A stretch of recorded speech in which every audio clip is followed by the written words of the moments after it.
Back at 32nd Army Headquarters, senior officers' distress over the erosion of the force's strength mixed with worry that limiting it exclusively to defense was undermining morale. Colonel Yahara, still the consummate realist by Japanese standards, tried to stiffen spirits by emphasizing how much strength had been preserved even after a month of severe fighting.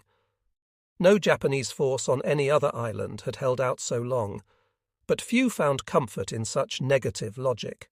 Staff officers grew increasingly impatient to be Japanese by striking back. Many privates at the front also yearned for something, anything that promised relief from their wretched existence in caves, where they were on the verge of losing our sanity from suffering inside, as a typical dweller described it. The battles American rich and Japanese poor differed in more than equipment and supplies. The former were mobile, the latter's fetid refugees, which would protect them only until they died there, also kept planning officers from seeing the enemy's moves. When reports were delivered to them after dark, by foot because so few lines of communication remained operable, it was too late to react to battlefield changes, even if the available Japanese forces had been mobile. Thus a soldier's complaint that we donned a new kind of armour and called it a cave, which bound us hand and foot. The image of an offensive was better than the underground reality of filth, suffocating stench, and the dizziness of oxygen deprivation. One soldier noticed that those imprisoned in his miserable cave had begun wishing agonizingly for a decisive sortie. Another was quite pleased to leave his stinking, soot-filled cave for what would probably be his end. While the fierce Japanese defense was confounding Americans, Japanese soldiers were more confounded by the failure of their air force and navy to appear. The approach of the emperor's birthday, first among national holidays, swelled hope like a rising tide. Thousands of caves lived on thoughts of April 29th's promised issue of sweet potato brandy, which most wouldn't get, and of the giant swarm of friendly planes that would appear that morning after having cleverly bided their time. Then reinforcements would arrive to end the merciless hurricane of American fire and start the crushing of the brazen enemy. Sweet revenge. A medical corpsman drew strength from visions of the Jubilee's mass of planes that would signal the gigantic counterattack for turning the tide of the war at one huge blow. Kojo's surviving soldiers, accustomed to living by starlight, used that morning's pre-dawn hours for their usual brief break before the American bombardment began. They ate their cold, mouldy rice balls and assured themselves the combined fleet was on its way. Although the decimated Imperial Navy had no such plans, a tense staff meeting was taking place in the headquarters tunnel deep below Shuri Castle. The advocates of switching to offence had grown disgusted and bold enough for Colonel Yahara to complain that his life had been threatened by some of the fire-eaters. Predictably, the most fervent deprecation of defence and acclaim for attack came from Lieutenant General Isamu Cho, Ushijima's fiery chief of staff. Rumour had it that the ultra-nationalist planner of assassinations and unauthorized military forays during the 1930s pleaded with Yahara to accept the need for an offensive. "You have your own ideas, of course, but I beg you, please die with me." Cho's hot tears in the tunnel corridor were said to have wet Yahara's hands and melted his cool reasoning. If that exchange indeed took place, the two nevertheless clashed sharply at the staff meeting on the Emperor's birthday. The struggle between Cho's passion for action, or romantic self-sacrifice, and Yahara's commitment to rational economy of force, or dreary submission to crushing reality, was again out in the open. 4 weeks earlier, 2 days after L-Day, Cho had urged a massive charge against the newly landed and still disorganized enemy, but Ushijima disapproved. Then came the secret signal informing of Yamato's imminent sortie, which included instructions to take advantage of it by counter-attacking on the ground, starting April 7th, when the great ship was scheduled to arrive off the coast. Cho exulted. The attack and more attack that had created the Empire would now save it by smashing the confused Americans. However, Ushijima believed the first week of the battle was still too early for counterattacks and telegraphed Tokyo with his advice to stop the naval operation. Combined Fleet Headquarters seemed to be living in a dream world, ignorant of the enemy's immense strength at sea and in the air. A very modest counterattack was made on April 12th, after which emotions swung toward Cho's stance. Now, on April 29th, he remained convinced that Japanese resolve could negate the American material advantages, just as Yahara still believed premature preoccupation with honorable death was self-indulgent. Cho's basic idea was to create battlefield chaos in order to engage the enemy in the hand-to-hand combat at which the Japanese excelled. He argued eloquently and persuasively that if things kept going as they were, the 32nd Army would soon lose its offensive capacity, then its ability to resist at all. The only hope was to snatch life from the midst of death by taking action while the means still existed. Mutual annihilation was better than the steady attrition that could end only in certain defeat. Annihilation was inevitable either way, Yahara countered, but an ill-conceived counterattack would hasten it. An attacking force usually needed a 3-to-1 advantage for success in modern battle. Charging a superior force with an inferior one was reckless rather than merely extremely risky.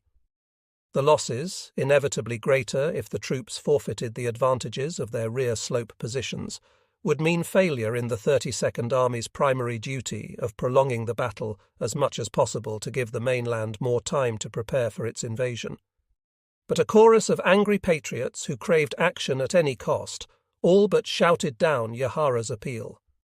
Reluctantly approving the staff consensus, the ordinarily amiable Ushijima ordered his chief operations officer to stop arguing in a way that would undermine unity and morale.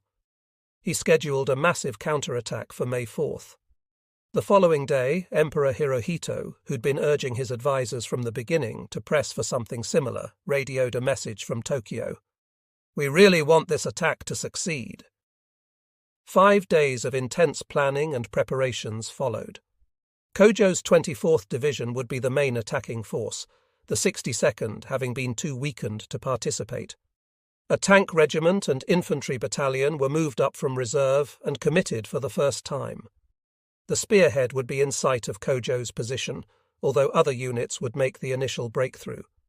The final objectives were a full 5 miles north, halfway to the landing beaches, where the first main defensive line, including Kakazu Ridge, would be restored. The men of the 24th Division were ordered to kill at least one American devil for every Japanese, an extremely optimistic goal, since their losses had been roughly 10-1 until now, even with their underground protection. But the mood was exuberant. Attack at last! Victory! Honor! The 5th Floating Chrysanthemum was launched to coordinate with the counterattack. On May 3rd and 4, kamikazes sank a destroyer and put 17 other American ships out of action. On land, the Japanese softening up took place during the night of May 3rd-4. A small banquet, served by attractively dressed typists and clerks, was still in progress in the headquarters tunnel when the big guns began firing at 0450 hours. As dawn approached, they delivered the most powerful Japanese barrage in the Pacific War so far. Half an hour of all-out bombardment, as opposed to firing a precious few rounds, then pulling back into hiding. Those first full salvos in the 34 days of fighting were a grim surprise to the Americans. Captain Kojo could not know that, apart from cases of battle fatigue, the barrage caused relatively few casualties because most Americans were dug in deep and dry. But he and his men rejoiced in the flash and thunder of the Japanese artillery, especially after its failure to support his fighting until then. Cho's argument that attack would greatly boost morale seemed proved. In Kojo's 22nd Regiment, only the remains of Captain Kiguchi's rifle company would join the initial strike. The other units were assigned to screen the vanguard of 2 attacking regiments with heavy fire and smoke, then leapfrog ahead of them. Although Kojo knew nothing of Yahara's opposition to the counterattack, his regimental commander had told him he'd be in no hurry to join the advance, and he later learned that Yahara, determined not to doom the command to premature destruction, had confidentially advised some sympathetic officers that not all units need participate. In fact, the debacle was as bad as he predicted, despite the initial American surprise. Almost 1,000 valuable men were lost without purpose when Japanese amphibious units were spotted approaching both coasts. Those who survived destruction in the water by American artillery were slaughtered on the beaches, far from their targets. Navigational errors brought some boats directly into the sights of American batteries, where troops shouting "Banzai" helped pinpoint the fire on themselves. On land, Japanese detachments courageously attacked through their own killing artillery fire, most meeting total failure.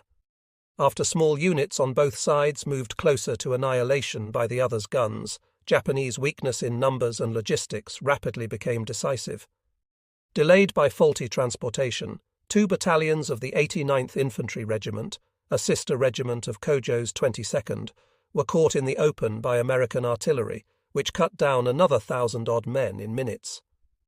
Quickly recovering from their surprise, American units used their immense firepower with devastating effect. The all-out offensive evaporated like a brief dream, a Japanese survivor would lament.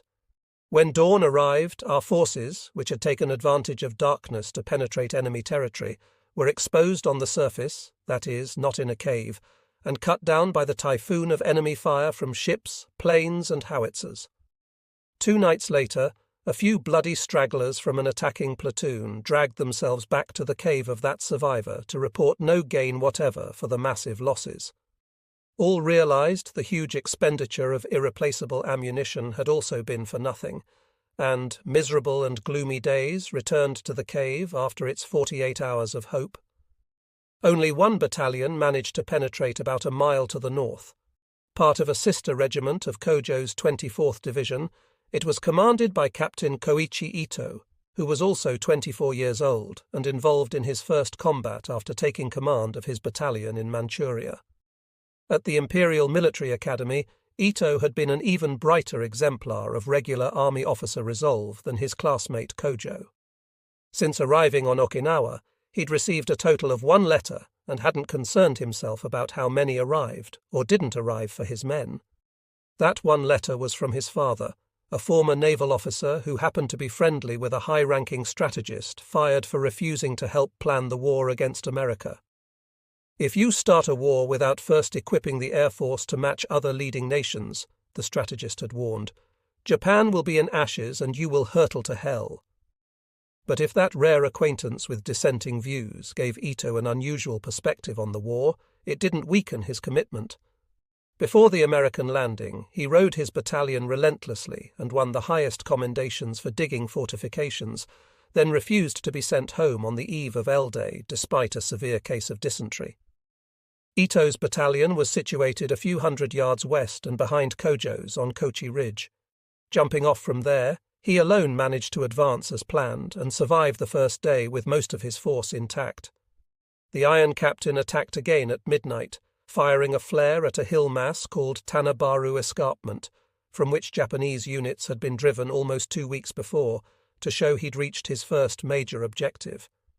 But he was so surrounded by enemy guns that he had to keep all heads below ground and communicate with his officers by tossing messages tied to rocks into their foxholes.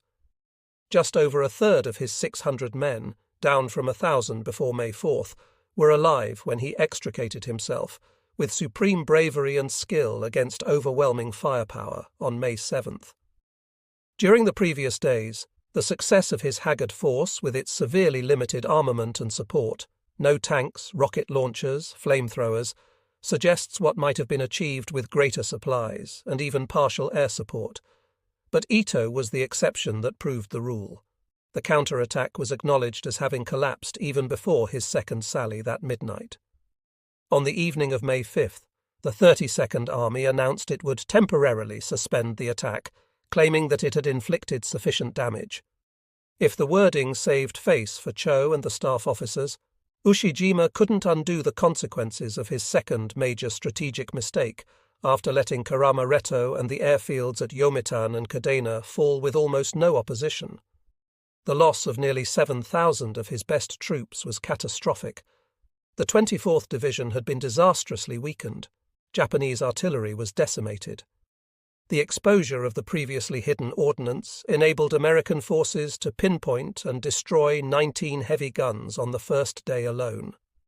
and American casualties, heavy as they were by their own measures, barely exceeded those of the hard days of storming Japanese defensive positions. Instead of the prescribed kill ratio of 10-1, the Japanese lost up to 20 for every American. Even Cho now accepted that the 32nd Army could no longer think of offence. When they heard of the decision to abandon the counterattack, angry young members of the staff demanded an explanation. An apologetic Cho did what he could to stem their tearful despair, and Ushijima is said to have summoned Yahara for his own lachrymose promise to be guided by his advice in the future. Staff officers, of course, carried on, but a pall of gloom settled on them, as a scholar described the effect of the May 4th failure, and it never lifted. The expenditure of so many Japanese shells reduced each gun's daily allowance from 50 to 15. That, and the loss of many pieces, lessened total Japanese artillery firepower by about half. The depletion of infantry forces required more service and support units to be thrown into the weakening Shuri line. By American standards, the 24th Division, down to 3/5 of its original strength, was no longer a proper fighting unit. Although the 2 days of hopeless gesture hadn't increased casualties in Kojo's 1st Battalion, he now had to face heavier enemy pressure without Kiguchi's help. The junior captain's company was among the units either destroyed to the last man or left with wounded who couldn't make their way back to their lines. Kojo later learned that enemy tanks had massacred most of the men hours after their advance down from Kochi Ridge. The American units there regrouped and resupplied fast enough to resume their offensive on May 6th, 2 days before VE Day. Adding gasoline and napalm to their ordnance, they tried to throw 10-gallon cans over the hill to burn out Kojo's men, who, however, mustered enough fire the following day to force the retreat of 2 American infantry platoons that had taken part of a small adjoining hill. A cascading rain also helped. Hard as it was on the Japanese, it caused more disruption to the attackers by miring their heavy equipment in impenetrable mud. Kojo's men were now the backbone of what a study by U.S. Army historians would call the chief obstacle to the 7th Division's advance. It demonstrated, the American account would explain, that the defences at Kochi Ridge could not be overrun in a single attack, but required a tedious, methodical destruction of individual enemy soldiers and positions. So the 1st Battalion's casualties relentlessly mounted. The man who reported the names of his friends who had been killed one day would be among the names reported the following one, a soldier from a similarly besieged unit would recall. 1 by 1, 2 by 2, Kojo's troops dwindled. His unit seemed to be going from a battalion to a company to a platoon. There were now too few men to continue evacuating the gravely wounded to the regimental tunnel south of Naha, where the medical facility remained. Most treatment was limited to stopping hemorrhages. Ambulatory wounded were given first aid and returned to their posts immediately. The chief medical officer was ordered to join the fighters with all his patients from the tunnel, some 200 men, who were strong enough to hold a rifle. The opposite traffic, back to the tunnel, was more pathetic. Some of the gravely wounded tried to crawl there like night worms, as one saw them. Others preferred to die where their fallen comrades lay. Although saddened by his inability to help them, Kojo took their great bravery as normal and even envied the lucky who had departed. They'd won honour and an end to suffering, whereas the living had to keep going until the only relief would come for them too. The captain's long training for sacrifice enabled him to accept the losses with slight concern. Sustained by Gaiman, the exceptional Japanese patience and perseverance in the face of adversity, and by their regiment's venerable record of valour in combat on top of it, the men from whom he continued to stand apart also accepted their lot without complaint. Kojo would later speculate that their enormous endurance and sacrifice for the nation was almost a natural culmination of their lives of severe deprivation for protracted periods. Only one company commander suffered a kind of shell shock. When his casualties reached 90%, that reserve lieutenant requested permission to return to the regimental tunnel to hunt for reinforcements. A fierce shout from Kojo interrupted his subordinate's very rare impertinence. "No! You will stay where you are!" Otherwise, he saw no cases of mental breakdown, which he wouldn't have understood anyway. Such weakness wasn't permitted, which probably helped prevent it, but the men had normal feelings. Okinawa's May is like southern Georgia's. When the rain let up, temperatures soared in the airless little caves. Day-long confinement there, with the extreme shortage of clean water, would have been torture enough even without the smell of blood and sweat that mixed with the putrid stench of the wounds to suffocate us. In the words of Private Yoshio Kobayashi, who served in a communications unit. Kobayashi's duties gave him more relief than most from confinement in his inferno-like cave, but only at the price of more exposure to danger. Delivering a message weeks before, he and a fellow communications soldier had to cross a beach bare of all cover. They clung to a telephone pole for futile protection, while a Grumman made 4 or 5 strafing runs at them, then ran desperately and collapsed inside a deserted cave. Laden with a heavy radio in addition to their rifles and packs, they set out again after sundown. Hands numb, drenched in sweat, they crossed streams in total darkness because bridges were demolished and kept taking cover because shells and bombs fell on them as if by signal whenever they risked using a main road. After more hiding the following day, they resumed their mission in the drizzle of dusk until a sergeant they met in the smoke of a recently levelled village told them their destination was already being overrun by Americans. But to their delight, since most Japanese units had little knowledge about or interest in others, he gave them directions to their company, which had moved in their absence. Setting out again for there, they soon completed their odyssey. Although some of Kojo's men sustained their black jokes even now, the captain himself was far from anything even faintly humorous. Under fire he was even more strict than in Manchuria, and so remote that the lower ranks, to whom he still rarely talked, hardly considered him a fellow sufferer. His higher non-commissioned officers admired his sterling military qualities and bearing more than ever. The young captain kept his figure as straight and neat as possible in the circumstances, and was so committed to fighting to the utmost that he seemed devoid of all personality. The men had called the major who'd replaced him when he was injured the Old Man, but they had no nickname for this ramrod who cared only about doing his duty, defending his honour. As the enemy's regular morning and afternoon attacks intensified, Kojo's men grew so weak that he was surprised the enemy didn't mount a major attack. Kochi Ridge now represented a significant bulge on the map, all territory on both flanks having been taken. But Kojo's line was as thin as a thread. The May 4th counter-offensive's shearing of the 32nd Army's edge had put the men in a kind of shock, deepening the numbness caused by the relentless strain on their undernourished minds, bodies, and nerves. It in no way detracts from American triumphs over their horrendous hardships to acknowledge that Japanese soldiers endured far worse with more fortitude and many fewer breakdowns. They lived in the same mud, even thicker with blood. They were more infested with vermin, more debilitated by disease, more overrun by maggots feasting on their beloved comrades' rotting corpses. Their rations were not to be compared, and the number of incoming shells exceeded the number they fired at Americans by at least 50 times. If American Army analysts of the Okinawa fighting would ultimately conclude that troops should remain in the line no longer than 2 weeks because physical and mental fatigue from the need for constant alertness and strain of continuous shell fire greatly reduces the soldiers' efficiency, what of the Japanese soldiers in May? Brave to begin with, Kojos were long past fear, except when they saw small arms about to shoot them. They kept to their duties despite gruesome killings and maimings by mortar barrages that seemed to approach machine gun fire in intensity.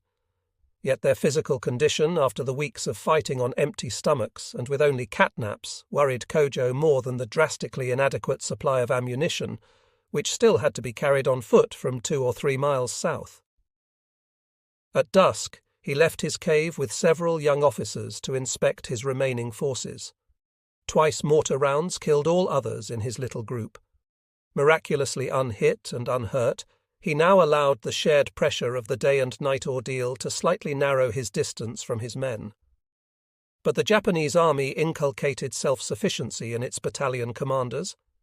His discussions with Regimental Commander Yoshida, still on a hill about a mile behind his, were therefore limited to 2 or 3 throughout this period.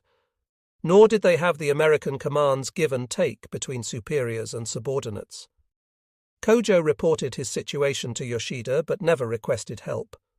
Superiors were assumed to know who needed reinforcements and when, and the captain maintained his composure in the face of difficulty, the clearest mark of the academy graduate. He did not have to remember his responsibility to present an image of unshakable confidence, because he still felt calm and had no idea his resistance was among the most stubborn in the entire campaign. This was war. Emotion had no place in it. His duty was to fight serenely to the end. 30 years later, the Marine corporal named James Day, who'd become Commander-in-Chief of U.S. forces on Okinawa, would pay tribute to the remarkable enemy. To have fought so well with no air cover, no naval support, and virtually no support whatever, required enormous resilience and skill.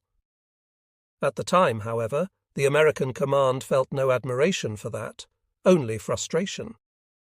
Much of the mighty 10th Army remained stalled, despite the counteroffensive's weakening of the Shuri line. On the evening of May 10th, the day after Paul Dunphy led his scouting party across the Asakawa, roughly 4 miles west of Kochi Ridge, Kojo was ordered to pull back about 800 yards to 3 small hills slightly south of his previous position. The 22nd Regiment's other 2 battalions had returned from their detached duty to the command of Colonel Yoshida, each with some 100 survivors. Together with Kojo's men, including a dozen from his headquarters company, the entire regiment, once numbering some 3,300 men, consisted of roughly 300 combat troops nearing the limit of fatigue. Kojo's were so spent that the regimental commander reinforced them with fresh men paired from the regimental colour guard. That decision spoke for itself about the battalion's condition, since capture of the regiment's colours, which had been presented by the Emperor himself, would be the supreme disgrace. But it bolstered fighting strength to that of approximately 2 healthy platoons. Kojo deployed them on the new rear slopes. With Shuri only a few thousand yards behind him, his orders to hold his position to the last man were superfluous. Some of his toughest non-coms, including a few veterans of the China War, continued repulsing the advances of the enemy, who tried hard on May 11th, the day General Buckner launched his general offensive, then seemed to lose energy after his weeks of attacks. Kojo believed he could have held the new hills for weeks with rested men and adequate supplies, but both had dwindled to near nothing. 30 men were too few to fire the mortars or to carry their shells. The first company consisted only of its commander, a replacement lieutenant. The second company, commanded by a sergeant, had half a dozen men, the third company 10. All moved in a permanent stupor. When enemy tanks started up to surround Kojo's position, he and the chief medical officer, the lieutenant who'd been ordered from the regimental tunnel to the front, discussed suicide. Then the rain turned so violent that the tanks pulled back. The end came on May 16th, while the Marines were having one of their worst days on Sugar Loaf, 4 miles southwest. A nearby hill defended by another unit fell, giving the Americans a clear, short line of fire on Kojo's position, but his observers had succumbed to exhaustion and slept. Blowing them apart with hand grenades at close range, the Americans gave the men slightly to the rear their first touch of panic. Surprised, too, Kojo ran through the smoke of the enemy's phosphorus grenades into a well-maintained cave in the largest of the hills behind him. A handful of his men ran with him. The rest were dead. Several dozen badly wounded men were already there, moaning in the dark. Kojo whispered an order for silence. Despite the American shouts overhead, he hoped absolute quiet inside might allow them to go undetected until they could sneak out at nightfall. But a first lieutenant who'd run in with him, 1st Company's replacement commander, had no stomach for more. "This is hopeless," he whispered. "I'm going to die here." Kojo, too, suddenly lost heart. The cave's original users were artillery spotters who had cut a hatch in its top and built a ladder for access. The Americans shouting from there grew more excited. Kojo knew there was no escape from the hand grenades or satchel charges they were readying to toss down the hatch. Surrender never entered his thoughts. There was only one way out. He felt no pain or panic, not even disappointment or nervousness. His training or exhaustion kept him utterly calm, although he'd have liked to let his wife and family know how and where he died. "I've done my duty," he thought with satisfaction. "I've fought with honor and fulfilled my life's purpose. Now it's the end." He put his pistol to his temple and enjoyed a vision of beautiful Emiko during their happy trip to Manchuria. As he curled his finger around the trigger, something hurtled down the hatch. The explosion of a satchel charge, devastating in the confined space, tore the pistol from his hand. Kojo did not think of trying again when he regained consciousness. After his last instant reprieve, some counterforce made him prefer to resume fighting until someone killed him, which would be soon enough. Badly shaken, but apparently otherwise unhurt, he couldn't find his pistol in the pitch dark. The sound of American voices, still overhead, warned him not to try to leave until after they did. Groping for fellow survivors, he found two, the despairing first lieutenant and a courageous senior private who'd fought the entire campaign. Kojo's pep talk to the lieutenant was in vain. The reserve officer remained determined to die where he was. But the private was eager to fight again. The explosion or subsequent shell fire had sealed the mouth of the cave. Hours after the American voices stopped, Kojo and the private began digging with their hands. Finally, 1st Battalion's two known survivors crawled out and into the night's silence. They wriggled like worms into the shell holes that pockmarked the hill until an enemy sentry spied them about 20 yards from the cave. His shots missed. After huddling in their hole for a time, they resumed their crawling down the slope of the hill, past American silhouettes and toward the new Japanese line. They found Colonel Yoshida's headquarters cave toward midnight. The regimental commander knew Kojo's position had been overrun because his young operations lieutenant had ignored the American shelling to check from another observation post.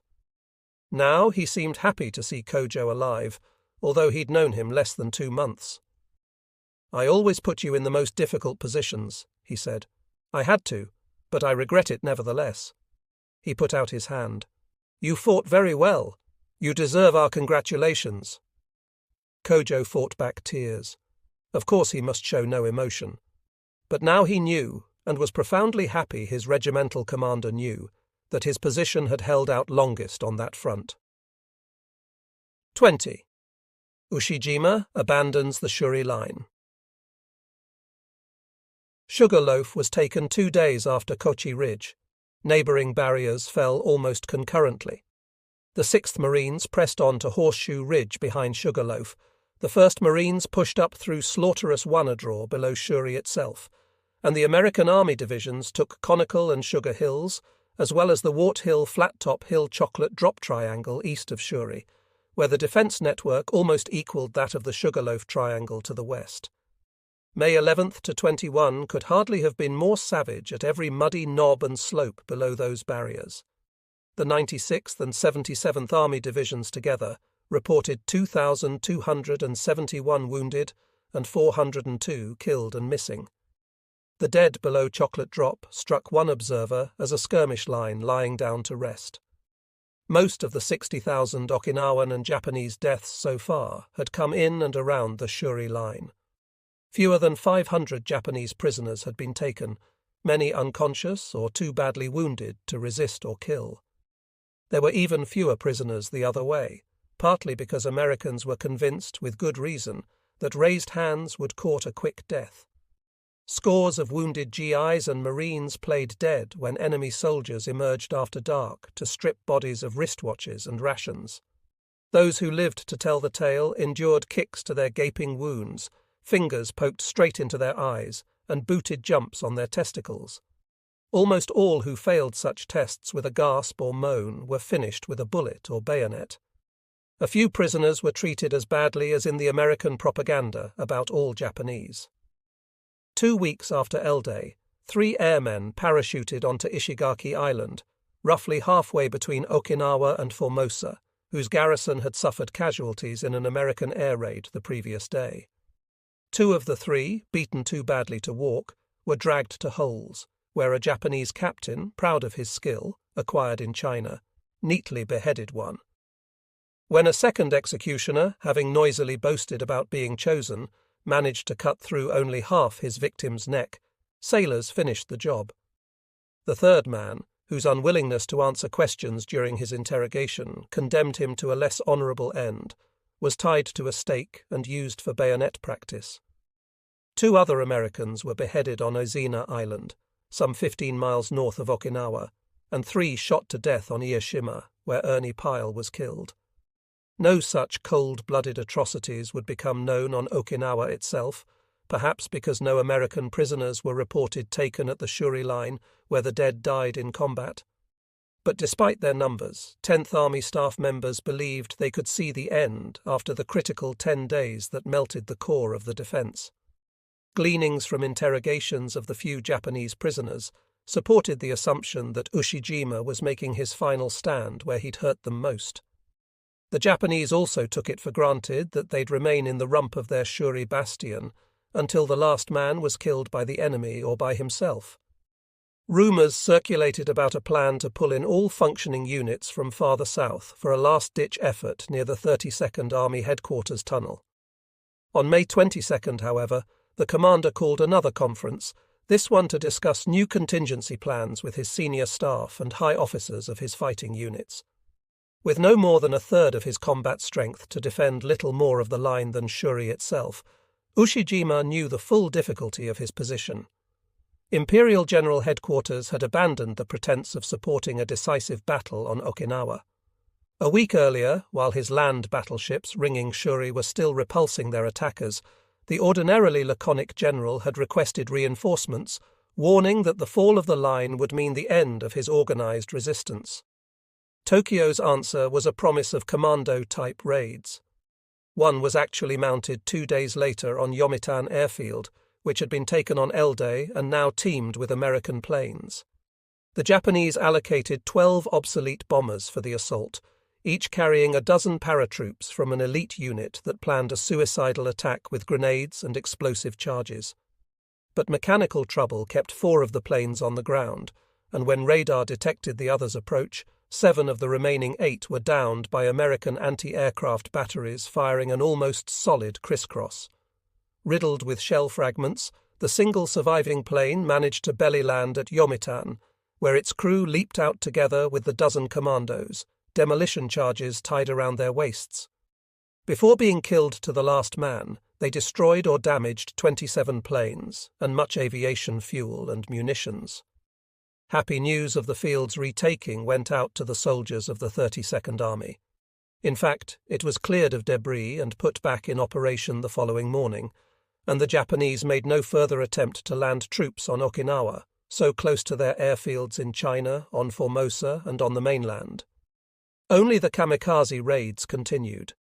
Like them, that first attempt to put a force on land confirmed to Americans that their enemy was incorrigibly fanatic.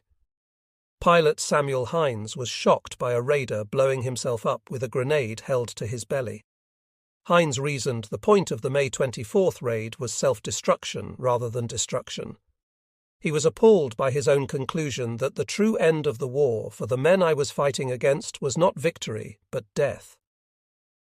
Although the May 24th raid was coordinated with the 7th Floating Chrysanthemum, Ushijima now knew Imperial General Headquarters valued kamikaze operations more for delaying the inevitable invasion of the mainland than for trying to prevent the 32nd Army's certain defeat.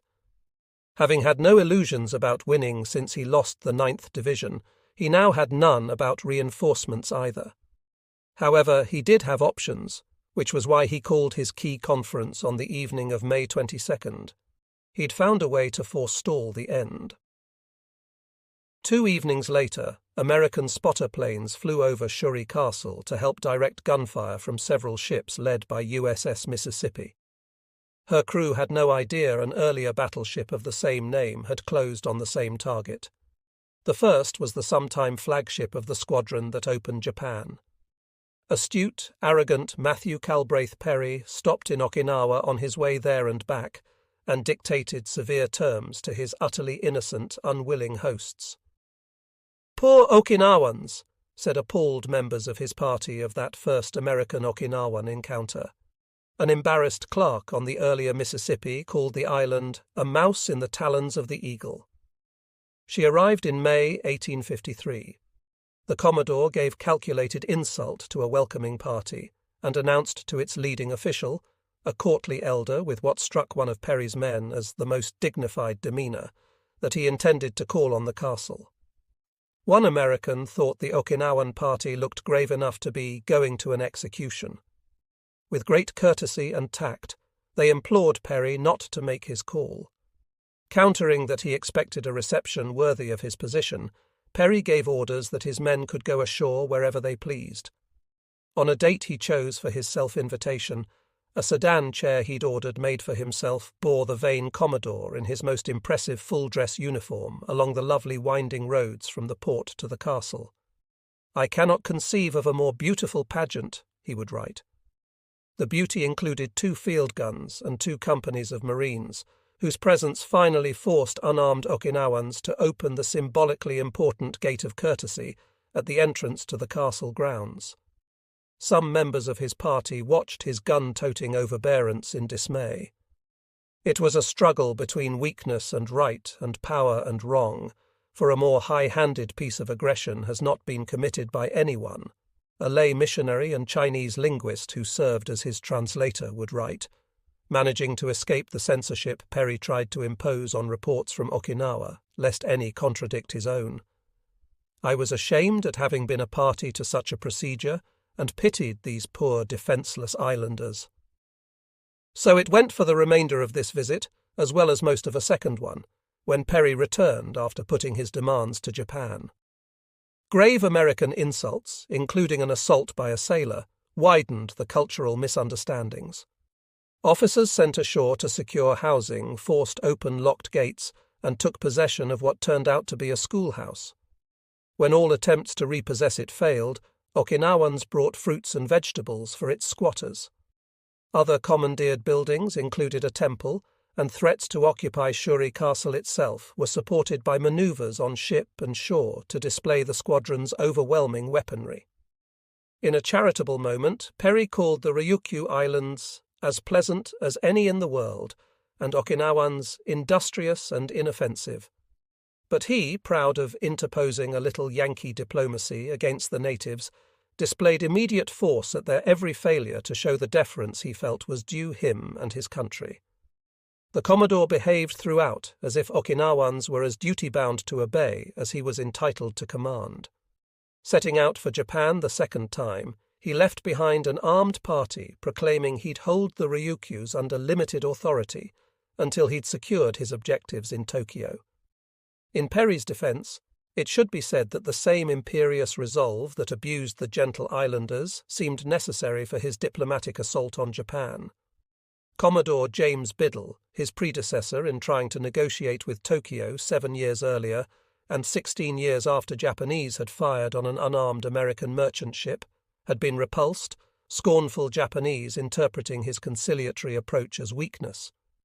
Perry waved his big stick on Okinawa partly to warn them America would not again be trifled with. Besides, he was acting in a time of expansionist sea power and self-assertion throughout the West. Okinawa happened to be one of the prizes in the European powers' competition for influence and empire in the carve-em-up colonialist age, in which the white man hailed himself as teacher.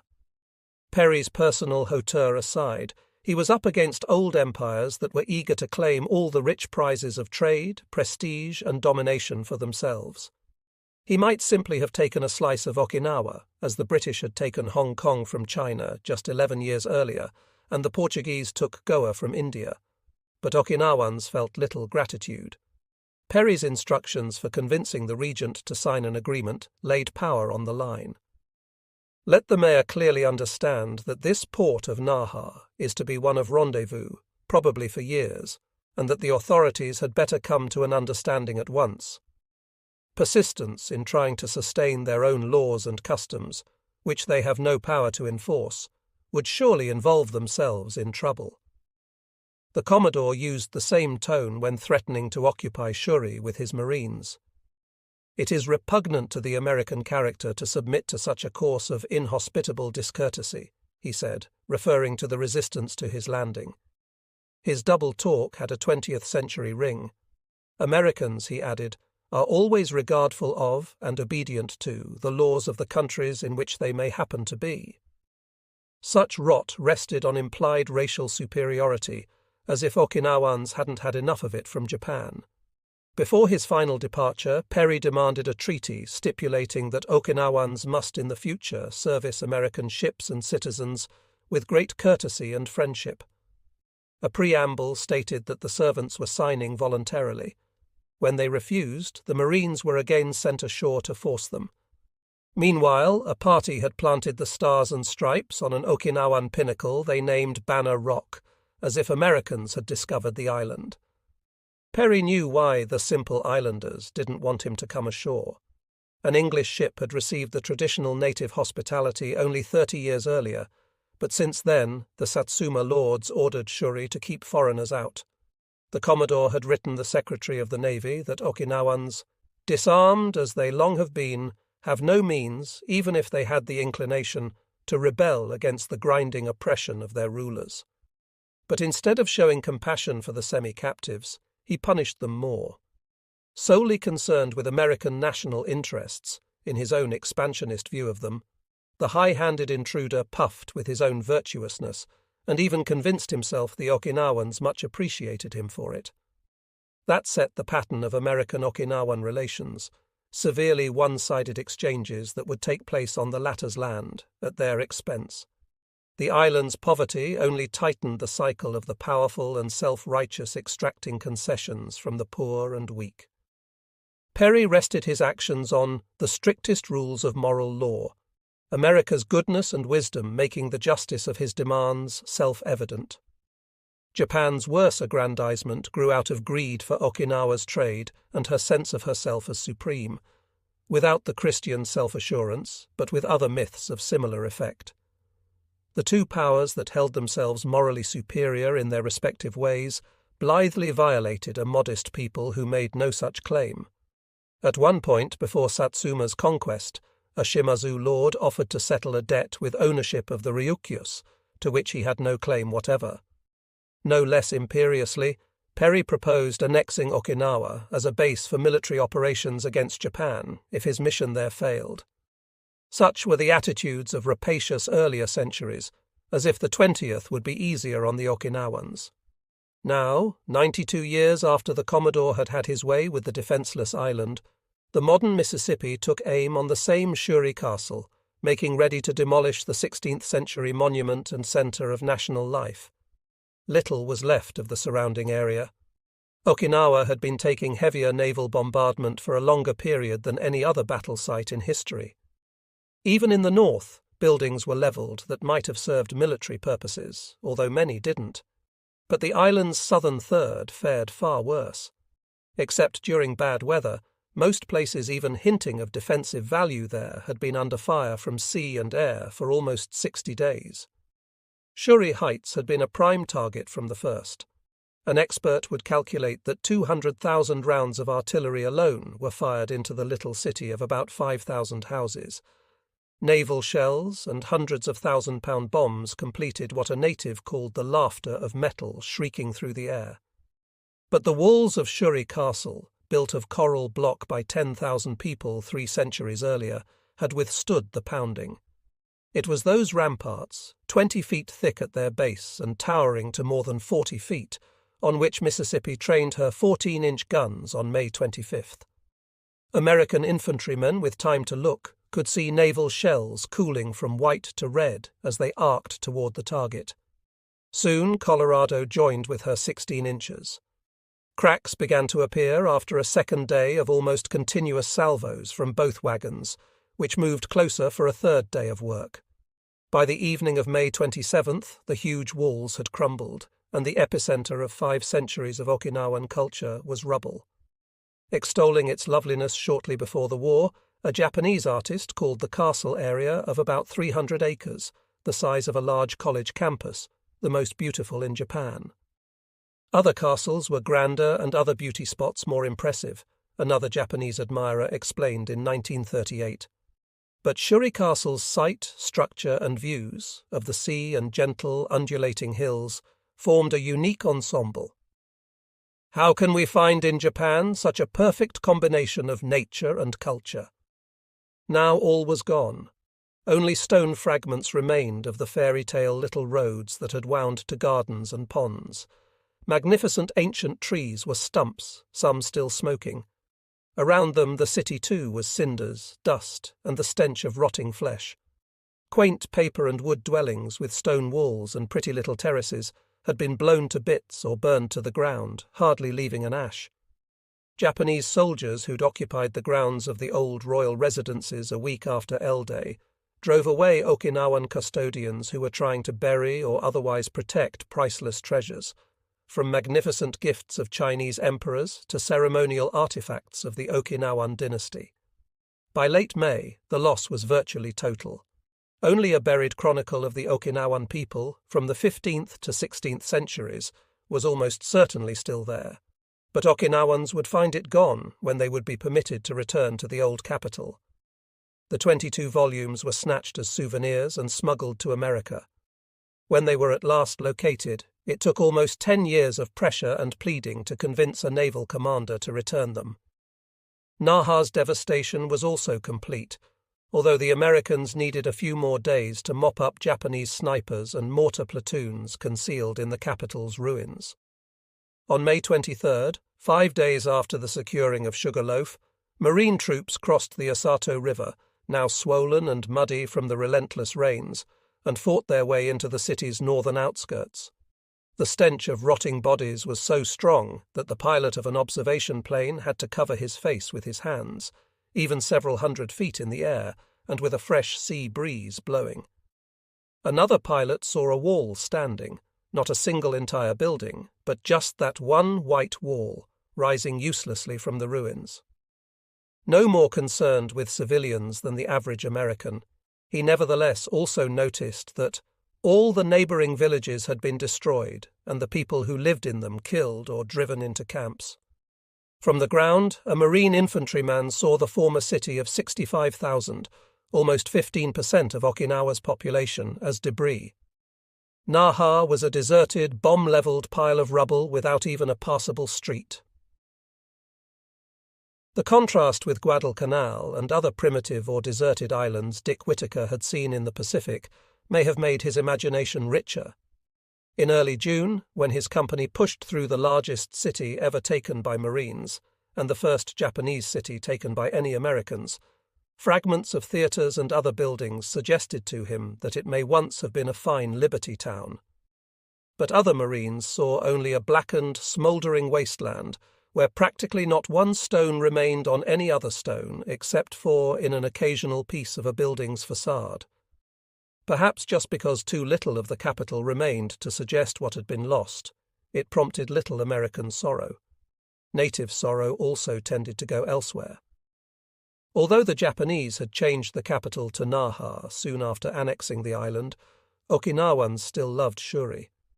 For all Naha's commercial importance, it never replaced the seat of their ancient dynasty as the cultural heart and soul. Now nothing remained there either. The palace was gone, the temples, the great gates, and the ancient gardens of the Shuri gentry, an American historian with long residence on Okinawa would summarize. Gone too were the ancient artifacts reposed in these places, together with the monuments, manuscripts, and historical records.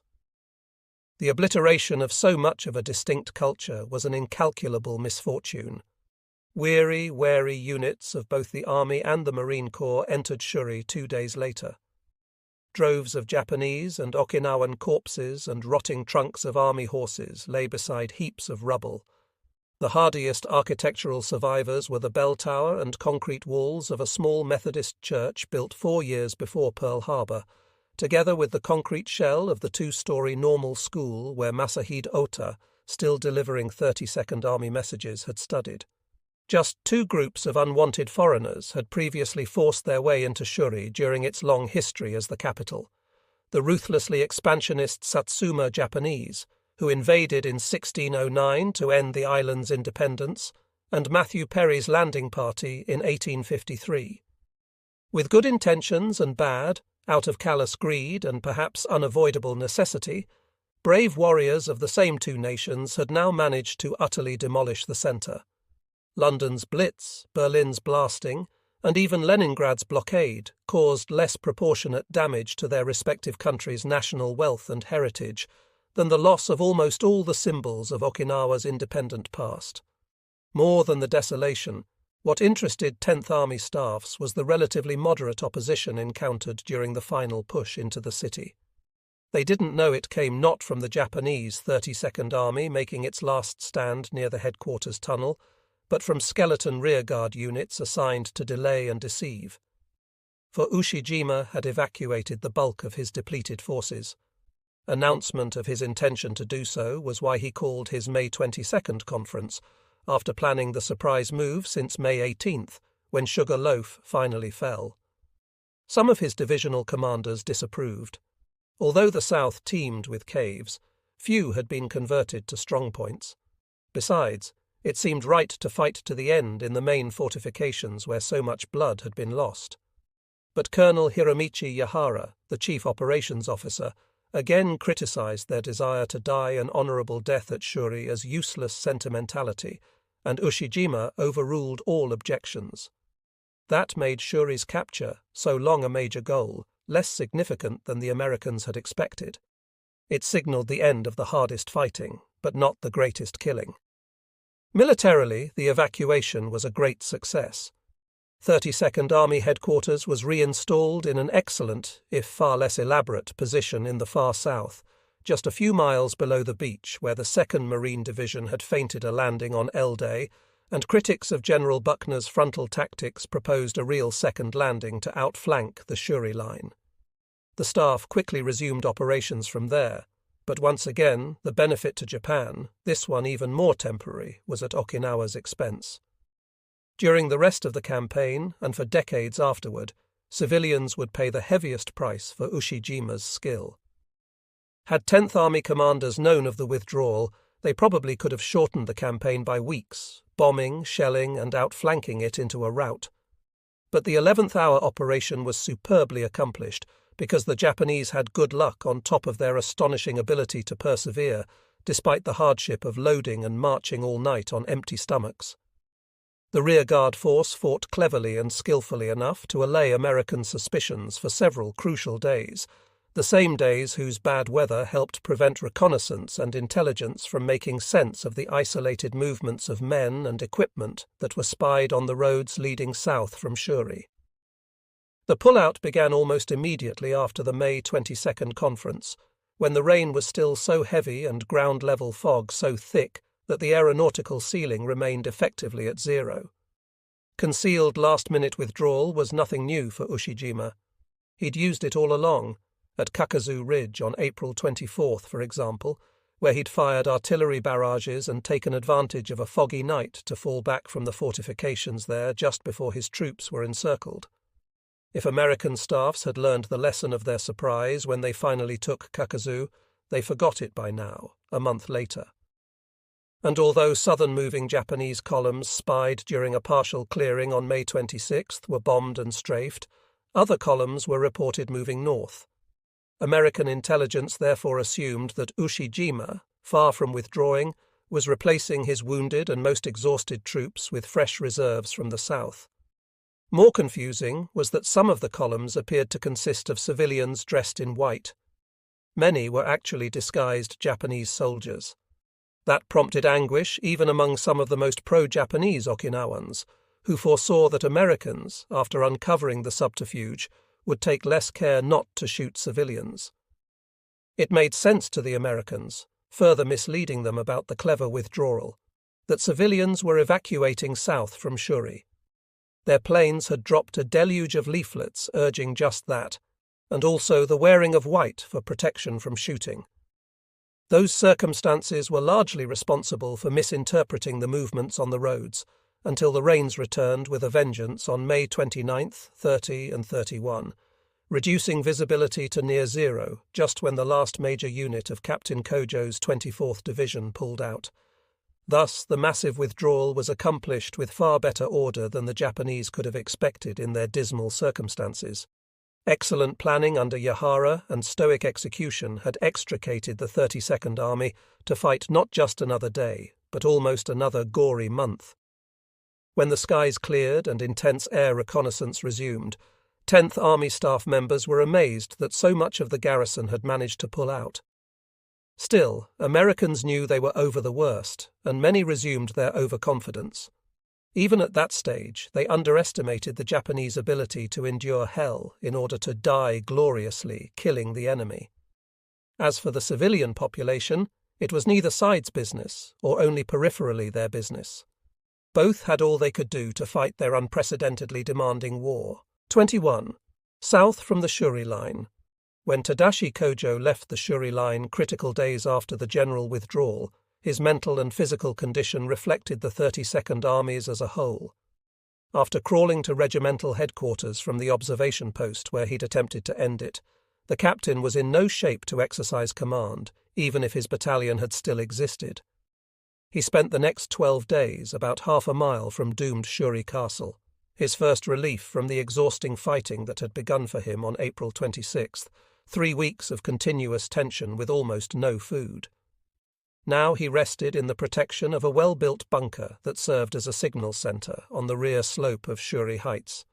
He did not wonder why he no longer wanted to take his own life, only told himself that he must die in action. With no replacements, resupply, or possible relief from the American onslaught, that would surely be soon. His command consisted of 1st Battalion's dozen survivors. While he rested, Colonel Yoshida, the regimental commander, scratched together a few men who'd been left behind around the regimental tunnel near Naha Airfield. More replacements arrived from airfield maintenance crews and other service troops pulled largely from hospitals. Some recovered only enough to limp and hobble. Soon the once highly trained and spirited battalion of over 1,000 men had a ragtag collection of some 40 souls armed with 1 light machine gun and several knee mortars. Their morale matched their combat readiness. It further sagged when Yoshida passed on Ushijima's order for the general withdrawal, which dealt a greater psychological blow than any delivered directly by the enemy. For all the pain of defending the Shuri Line, the cost to Americans had heartened the battalion. Holding the fortifications had been seen as a kind of victory, now replaced with the anxiety and despair prompted by resort to futile improvisation. As long as the High Command was in its hold-at-all-costs bunkers on Okinawa's high ground, the fighters had retained enough mental strength and unit cohesion to cope with their staggering losses. Abandoning them was the straw that finally destroyed their faith in eventual, in this case miraculous, victory, a central pillar of morale in every army. The strain on Kojo's survivors drastically increased when the confidence that had held them together collapsed, leaving them without hope for any further fighting. Americans are chasing us, encouraged and totally motivated. This is not the way to run a war, one said of the forthcoming retreat to hastily prepared or wholly unprepared positions. The rest of the 24th Division pulled out. Men who'd learned their night driving in Manchuria were at the wheels of its last operable trucks, transporting its remaining equipment and ammunition. But the 22nd Regiment remained at Shuri as a rear guard for the withdrawal. The job fell to Kojo, since all that was left of the regiment was all that was left of his 1st Battalion. On June 6th, they too left, first heading for the little Noha River, some 5 miles south of Shuri. Some wounded were still too feeble to pick up the weapons of comrades killed beside them on the march. Kojo's rest had been much too short for recovery from his hunger and exhaustion, on top of the wounds from the accidental December explosion. His own weakness depressed him as much as that of his force. He'd clung to hope against hope while taking the satisfaction of fulfilling his duty. Although part of him knew everything on expendable Okinawa was intended merely to delay the enemy's invasion of the mainland, from whose defence no precious resources or equipment could be diverted, another part fantasized that Okinawa was part of the final, inviolable circle that would be defended with everything available. With that fantasy now evaporated, the fight went out of him. He could do little more than stumble onto the dismal end, trying to mask his pessimism with a Japanese officer's prescribed serenity. He silently agreed that it was a mistake to leave Shuri, where at least some supplies of food and ammunition remained. A sister regiment in the 24th Division had been sent south weeks before to prepare positions and lay in supplies, but surely murderous chaos awaited the units that hadn't done that. Everything Kojo had previously accomplished in the army had been grounded in preparation and procedures. Now the officers didn't know the terrain where they were headed, even if there were time to dig. They'd be targets, not fighters. His new adjutant reflected the change of mood. First, Lieutenant Yatsugi, an artillery officer, had come up from long years in the ranks. After his unit was destroyed near Shuri, he was assigned to Kojo shortly before the 1st Battalion took up its position at Kochi. There he buoyed up himself and others with infectious reassurances of triumph when the combined fleet would arrive.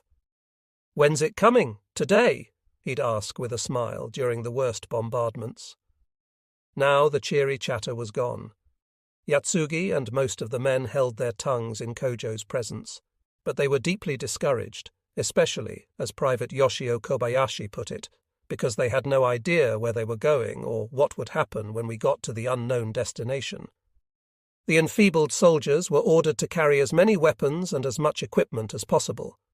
They could not also carry the wounded, whose number seemed endless. The chief medical officer's rucksack served to transport the battalion's entire medical supplies, chiefly some bandaging. One man with both legs smashed crawled on all fours, his knees wrapped in rags. Few had any more strength or inclination than Kojo to notice hordes of even worse-off civilians who were trying to evacuate. Grandmothers tugging at children of 3 and 4 who had seemingly forgotten how to cry, a baby screaming on the back of a mother dead long enough to begin to disintegrate. Once the men had guarded their rifles with their lives. Any little scratch on them, Kobayashi remembered, would have got us sent to the stockade. Now the rusty things trailed in the mud. Only the young bearer of the treasured regimental colours retained something of the old spirit, never faltering no matter how close enemy bullets and bombs approached. Still, slivers of good luck were enough to dispel the exhaustion and demoralization. When the rain miraculously let up, the group enjoyed the incredible additional luxury of no rain of American bombs and shells, which had broken off for an unknown reason. The sky actually turned blue, and the mood picked up enough for jokes, until the bombardment resumed hours later. A detachment from that group enjoyed another moment of relief when they were sent on to the temporary 1st Battalion headquarters and found it after midnight, dodging shells as they dragged themselves through the mud. The new cave, a former emplacement for destroyed 150mm cannon, was large and sturdy enough to provide a sense of security, despite the paucity of ammunition and almost total lack of food. Its protection was much needed during an intense enemy assault on the position the following morning. Toward its end, one of Kojo's burned-out men saw an artillery shell blow American bodies into the air and wanted to dance at the sight. His joy was brief. The Japanese guns resumed their silence, and the enemy approached again in a blaze of automatic fire. Bullets hit fellows' heads. Kobayashi loaded his muddy, rusted rifle, aimed at one of the Americans closing in to kill him, and pulled the trigger. To his despair, he heard a click. Throwing away his soul of a soldier, he desperately gathered pebbles, rocks, and rags for ammunition. The soldier in front of him screamed, "I'm hit!" and tumbled.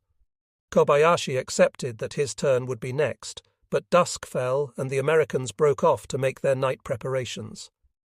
After dark, Kojo radioed an order to cease radio communications because he believed the enemy was locating the waves to pinpoint their shelling. He also ordered his communications section to evacuate its cave, a seemingly suicidal task with the Americans encamped just outside. But a new miracle brought salvation for Kobayashi and the others. They found a rear exit from the cave that opened onto a rocky slope. The wounded stifled all sounds from their fearful pain as they were dragged down the jagged incline. With no idea of where they were, and only the outline of flare-lit hills to guide them, The communications unit wandered about in desperation, but finally found its way to Makabe, about a mile short of Okinawa's southern tip. The battalion's next destination was the same crossroads town of Makabe, on which many units were converging in confusion. It was only 4 miles south of Shuri, but Kojo, unable to walk unaided, couldn't reach it in one night. After dusk on June 8th, 2 of his men gripped him under his arms and the party set out. The night was dark, the downpour relentless. Except for the private who'd survived with him at Kochi, his men were all new. Hardly knowing them, he felt himself only their nominal commander. His only support was his duty to behave like an officer, an expression of pride to which he clung as his men half-dragged him through the mud to a rest stop. Too weak to take in others' condition on the roads, he did recognize a new low of anguished desperation at the stop, a field hospital halfway to Makabe. That outpost of mutilated bodies and corpses was disbanding in the face of the enemy advance. 2 rice balls, potassium cyanide, and hand grenades were being distributed to those unable to evacuate. Ashen nurses told Kojo that the most severely wounded had already been injected. A voice cried out as he took in the appalling scene. "Mr. Instructor, sir! Please, Mr. Instructor!" Japanese recruits undergoing their difficult adjustment to army life remembered their training officers no less than American Marines remembered their drill instructors. Despite his strictness, Second Lieutenant Kojo had been a popular regimental training officer in 1940, when he first joined the 22nd Regiment in Manchuria, but the tremulous voice would surely have pleaded to anyone its owner recognized. Kojo made out a former trainee, one of whose legs had just been amputated near the hip. The weeping soldier said he knew what was in store for him because the hospital was disbanding. Even if he knew how to crawl with one leg, he could get nowhere through the deluge of rain and sea of mud. Like many of the grotesquely wounded, he had no idea of his unit's location, and he knew that many despairing Japanese soldiers from other units would give no help to stragglers like him. But his old training officer's providential appearance gave him a surge of hope against hope. Alternately smiling in happiness and grimacing in pain, he begged the captain to take him with him. Kojo's composure had already been shaken. Perhaps the tears he felt beginning to form were for himself and his hopeless position, as much as for the doomed amputee. It took all his willpower to keep himself from breaking down. "I'd like to help you, but I can't," he said, regaining his self-control. "You know I'm responsible for my troops, and I must catch up to them. But don't give up. There's no reason for pessimism just because things look difficult at the moment. Get back to your unit even if you have to creep." Dragging himself to a nearby hill, the captain used his sword to cut a makeshift crutch from a stand of bamboo. He would fight tears again much later when he learned the supplicant was miraculously among the 32nd Army's 10% of survivors. Kojo left the following night for Makabe, again supported by soldiers. When he arrived at the 22nd Regiment's new headquarters, he found the full regiment beefed up to about 300 troops, most of whom resembled those he'd seen leaving the hospital, gravely wounded men who preferred dragging themselves back to their units. Many had arrived without weapons, and the regiment had none to distribute. The unit's sole remaining purpose was to delay the inevitable as long as possible. The mess was catastrophic to morale, for as the Americans had shown in fighting on despite heavy casualties at Sugarloaf, and the Japanese had demonstrated even more eloquently at the Shuri line, its single most important ingredient, more so even than belief in eventual victory, is the commitment to comrades that overrides commitment to oneself. But the disappearance of almost all the old comrades had taken loyalty and cohesiveness with them. Although nearly all remaining units were being squeezed into the island's southern tip, organization and communications were so feeble that Kojo knew even less than before about the fate of the 32nd Army as a whole, except that it was disintegrating. Actually, his 24th Division, with some 8,000 shaky men strung out on the west coast, was in far better shape than the once proud 62nd, which was down to about 3,000 troops. A few units on southern mountains were fighting almost as at Shuri, but less as an integrated army than as additional testimony to the last reward of dying honourably. Kojo's knowledge that he could do nothing to make his own band into a fighting unit deepened his demoralization. It was almost a relief when Colonel Yoshida ordered him to take 20 men, together with his new adjutant and one more officer, and defend a small ridge about half a mile away at Misato village. The new position was a few hundred yards from the western, East China Sea coast, and just over a mile south of Itoman, Okinawa's fourth largest city, now in debris. "This will be our final stand," he told his men. "We'll die here." Then he deployed them. The 20 men had half a dozen rifles and many grenades, as well as some knee mortars and light machine guns, but they were stymied by the composition of their naked rise. Americans had found it impossible to dig foxholes in coral, even with tools. The Japanese phantoms with none couldn't scratch the surface. When the American advance reached them on June 20th, they could only lie on the ground during the mortar barrage, Kojo protected by the only bush in sight. The violation of the first rule of infantry warfare, take cover, disturbed him more than anything before. Nor could he communicate with his men during the day without risking instant death. When he checked the first night, 15 were alive. The next day, some surviving signal troops brought him a radio message from Colonel Yoshida, still in a cave on a hill less than 1,000 yards away. "We're being attacked. If possible, return your battalion here." Kojo answered that he'd try as soon as it was dark. He could see enemy guns, tanks, and flamethrowers attacking the general location of his regimental headquarters. That was the end of the 22nd Regiment. Yoshida's last message was the traditional one, promising to fight to the end and wishing Kojo luck. General Buckner believed the Japanese evacuation of Shuri, no matter how lucky and skillful, had come too late to confront his 10th Army with more than isolated moments of stiff fighting farther south. Roughly 4/5 of Ushijima's machine guns and 9/10 of his artillery pieces were destroyed or inoperable. One way or another, a quarter of his remaining troops, 10,000 to 15,000 men, had been lost during the withdrawal. Roughly 1/5 of the combat forces in place on Elde were in fighting condition, a category that included many with serious wounds, as well as the universally exhausted healthy. Real strength was less than that of a proper division, against the 4.5 vastly stronger American ones chasing him. "It's all over now but cleaning up pockets of resistance," Buckner assured correspondents on May 31st. But the big gun advocate and his well-supplied staff greatly underestimated the misery waiting in the last 8 square miles, still in Japanese hands. Although no more Shuri lines lay ahead, the third of the South's 3 east-west mountain spines rose 6 miles further south. Japanese were retreating to almost anywhere they could find, but principally to strong points that had been well prepared by units of the 24th Division and the crack 9th before it was sent away. Every night still belonged to the enemy. More desperate now, the Japanese took greater risks and made many Americans even more trigger-happy. A desperado slithered into the foxhole of Dan Maxco, a 4th Marines machine gunner, at about 3 a.m. on June 12th. Matsko grabbed his arms as he tried to pull the pin of a grenade, then fought the grenade away. Next, he struggled to wrest away a big club, with which he beat the Japanese before stabbing him with his own kabar knife. Several nights earlier, Stuart Upchurch had heard an unseen intruder slip in near his foxhole. A sharp-eyed platoon mate finally saw him and threw a grenade. Upchurch heard groans, then the blast of a second grenade, not American, he could tell, and felt bits of flesh blown all over him. The infiltrator had held the second grenade, his own, to his chest.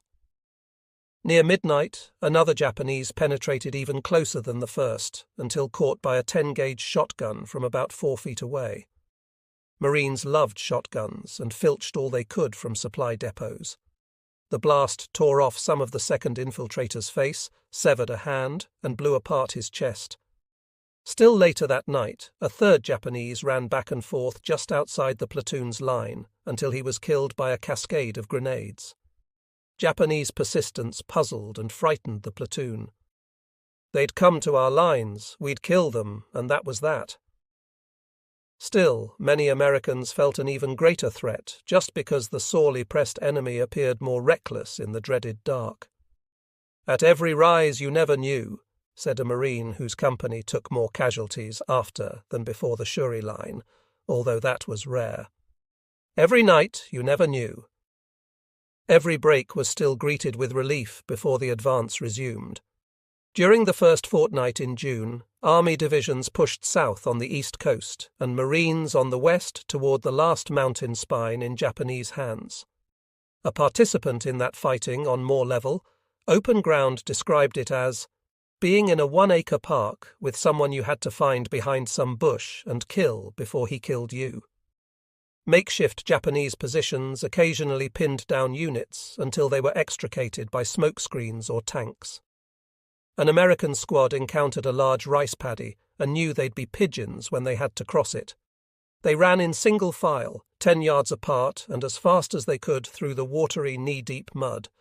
Sure enough, snipers picked some of them off. Still, far less effective use of terrain by the Japanese than at the Shuri line made the going now through the scrubby land much easier.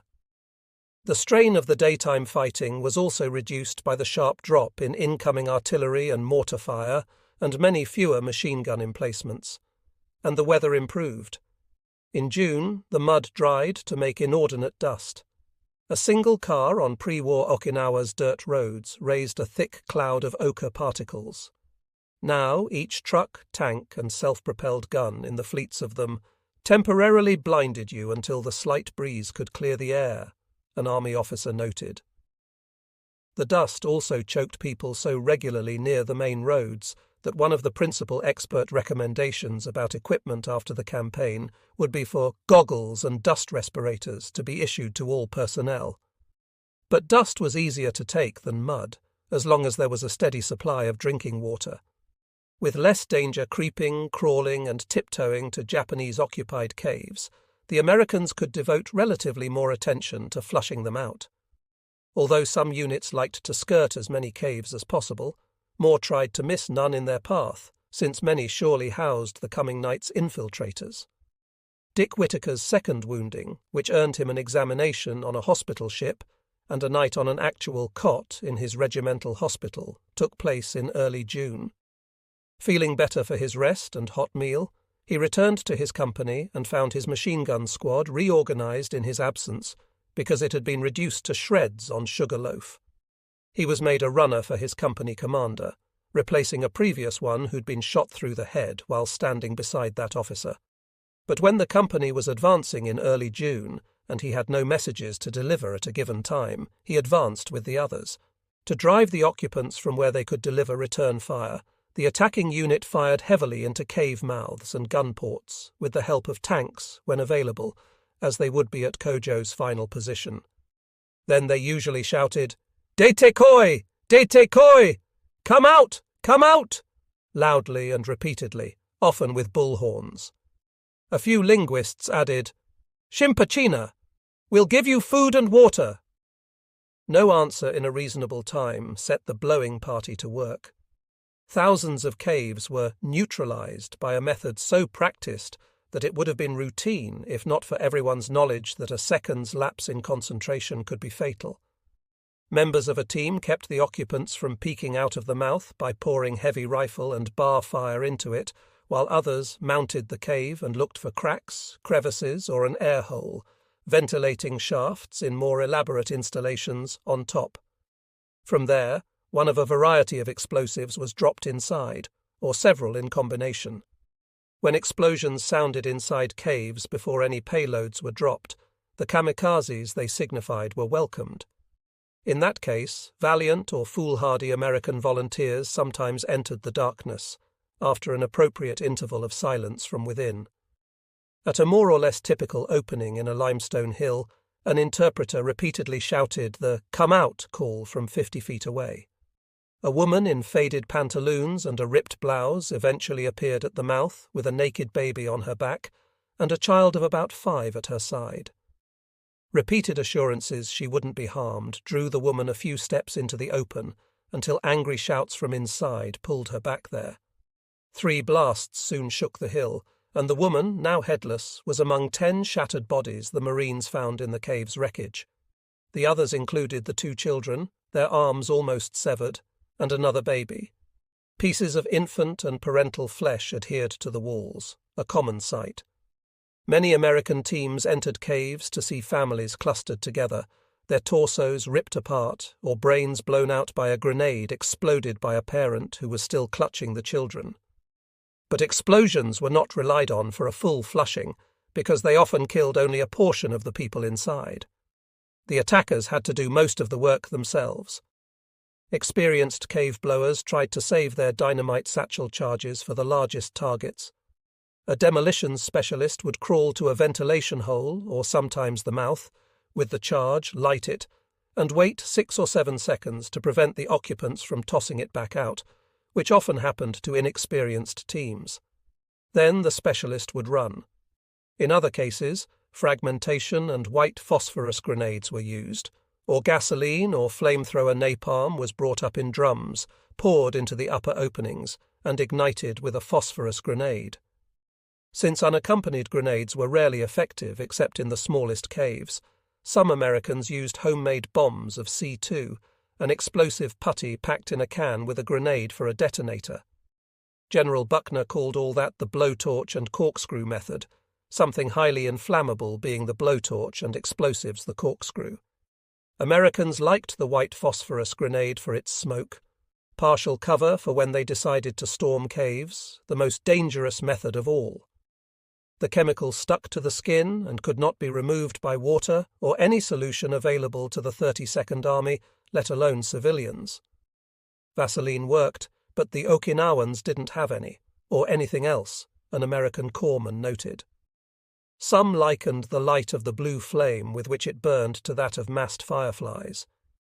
While family members or fellow soldiers vainly scraped at the eerie luminescence, it melted holes in the flesh, often down to the bones.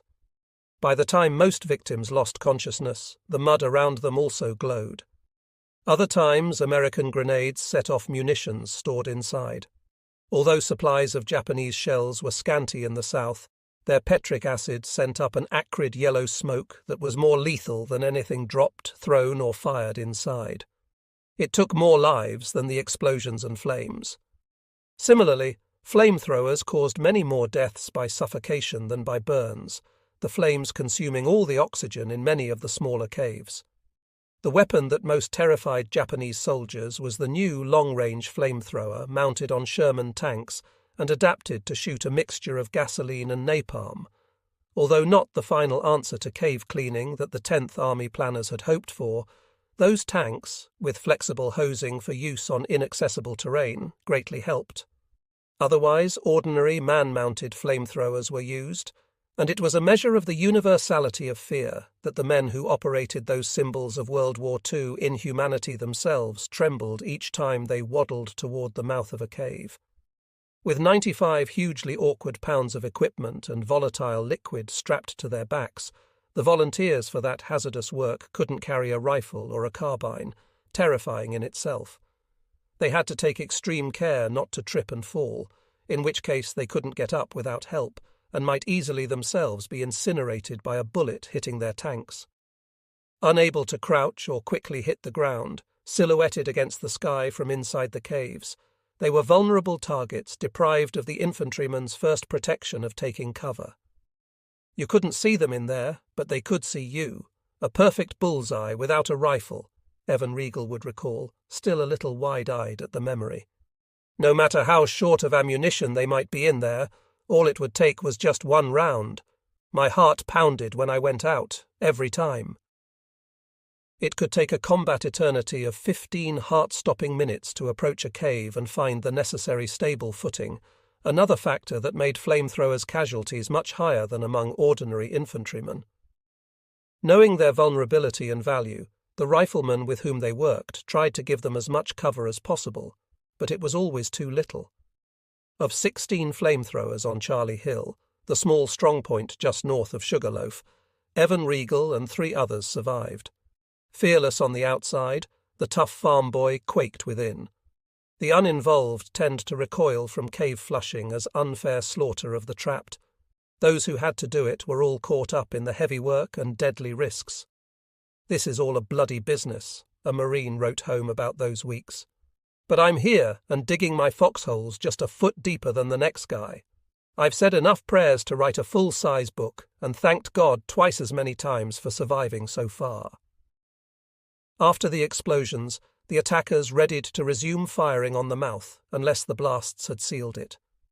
Nerves remained strained even after all manner of scorching and riddling with bullets.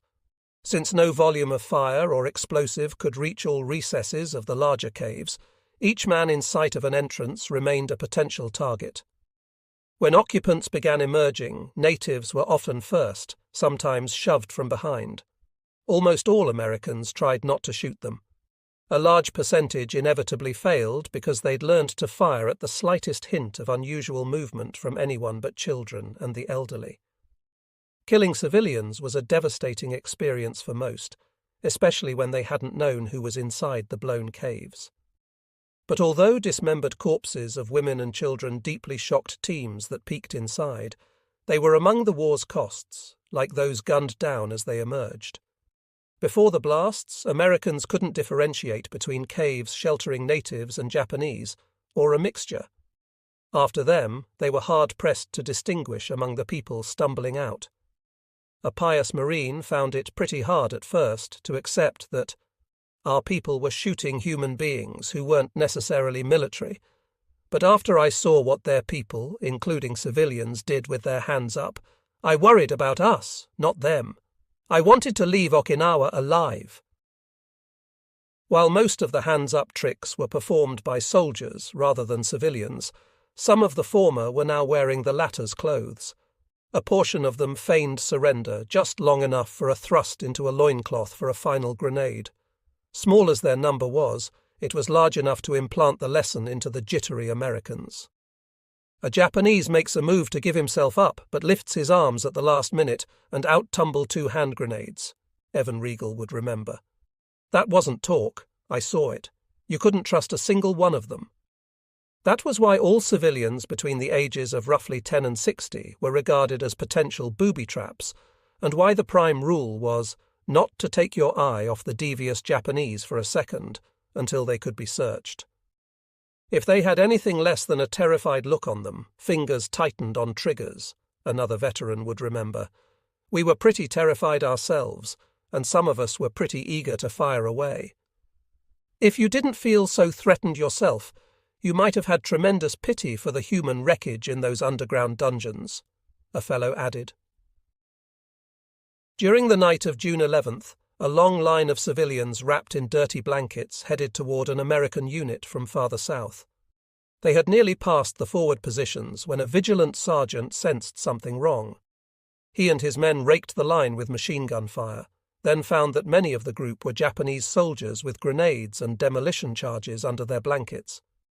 A few days later, Anthony Cortese helped throw a heavy charge into a large cave from which no one had emerged in answer to the usual decoy calls. He might have held back had he known there were many women and children inside, but that wouldn't have solved his problem. We had to assume Japanese were in there too, and what about them? Besides, I'd already done a cave where civilians came out first, then a Japanese soldier with his hands up. Suddenly he throws himself on the ground and the man behind him, dressed as a woman, starts firing from a Nambu strapped to the first guy's back. We all started firing the minute he hit the ground and killed over a dozen civilians together with the 2 Japanese. But what could you do? What you couldn't do was take a chance.